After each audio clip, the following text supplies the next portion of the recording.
Hi, my name is Sean, representative of ISAK Koya, which includes myself, Nian, and Ritsu, and I'm here to introduce the Koya project. So, firstly, the problem. Initially, I noticed that there was a lack of interesting features to the campus, so to speak. Not to say it isn't a beautiful place, but it could have used a little more touch of the Japanese-ness that I would associate with being in Japan, right?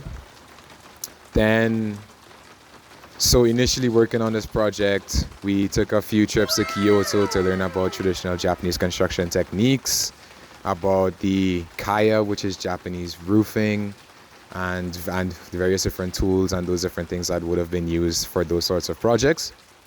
And this turns out to be the final culmination of our 2 years of work. Here we have a repaired Koya hut, which would have been renovated from an older project from students who I do not know. But they left it in a state of disrepair. There was a leaking roof. As you can see, it's not leaking anymore. But there was a leaking roof, broken glass, full of bugs. And now we have non-broken glass, a non-leaking roof, and it's not full of bugs.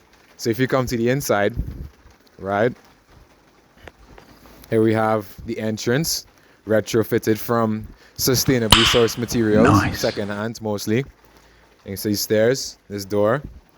We have beautiful tatami, super soft, super comfortable, professionally up repaired walls with insulation, as you can see here. We have functional windows and we have functional lights.